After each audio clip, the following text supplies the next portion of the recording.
And a happy Tuesday to you. The Mariners are in Detroit to battle the Tigers in Games 3 today, Game 4 tomorrow in the American League Divisional Series. Today's game was delayed by a couple of hours due to rain. They finally got that game going. Logan Gilbert on the mound. And the good news for Mariner fans is that Josh Naylor made the trip, and they won't tell us if his wife actually had the baby or not. They're waiting for him to tell us that.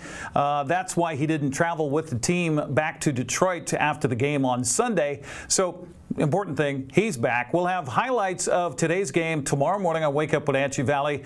Logan Gilbert getting that start today against Detroit's Jack Flaherty. Probably another pitcher's duel happening in Detroit. Now, Game 4 is tomorrow. That'll be at 1:08 in the afternoon on FS1.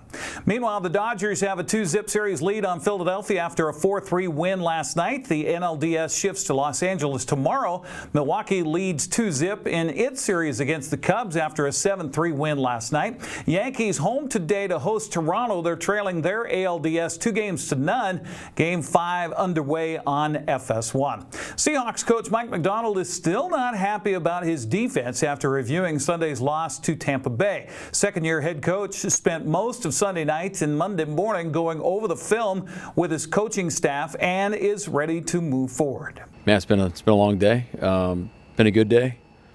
It's good to be with the guys. Good to watch the tape. You know, obviously we're not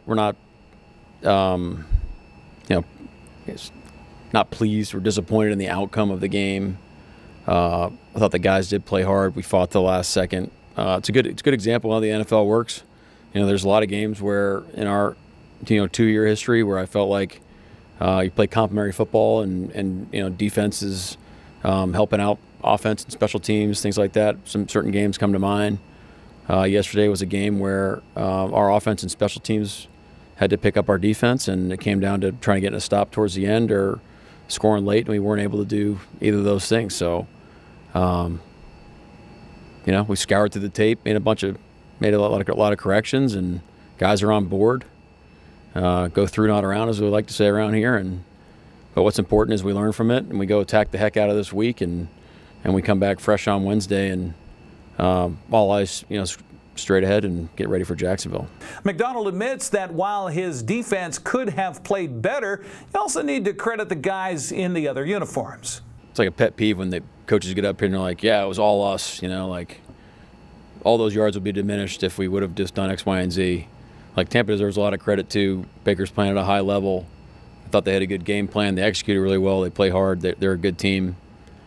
Having said that, we have to play better too, and like I said after the game, I feel like I have to have a better game plan, and I have to call it better. So it's kind of everybody involved taking their game to another level and focusing that getting all the inputs right throughout the week. A.J. Barner had his best day as a pro. The second-year tight end had 7 receptions, 53 yards, couple of touchdowns. McDonald says Barner is a playmaker. Well, he's a spark plug for our whole football team. This guy's got a great mentality. He's got swag to him. He's got an edge. He's got toughness. He's got like a great spirit about him, where it's not just for our offense, but cares about our football team, and we love him for it. He's doing a tremendous job. He's done a lot of unselfish work on our offense. A lot of the time. In pass protection, run game, takes a lot of pride in all those things.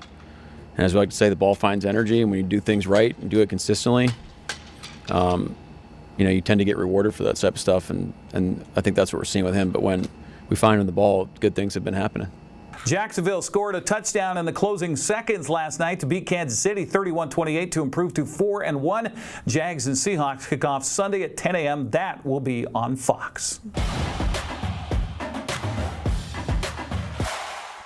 Big 9 gets a day off in prep girls soccer today, also in volleyball, as a matter of fact. While the 4A schools take a break, smaller schools will be busy. Cashmere is on the road at Wahluke, while Brewster is hosting Okanagan. Liberty Bell playing at Bridgeport. Chelan's at Tenasket. Oroville is hosting Lake Roosevelt. Manson plays at Pateros.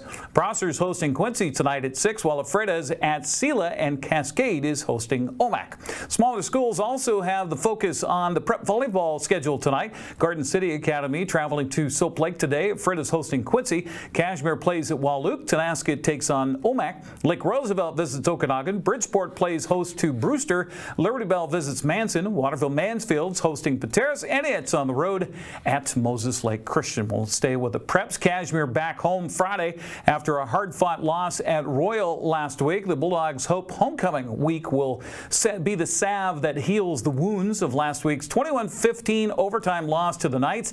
Zillah comes calling, also sporting a 4-1 record. WIAA's RPI poll has the Leopards ranked 9th ahead of the 15th rated Bulldogs.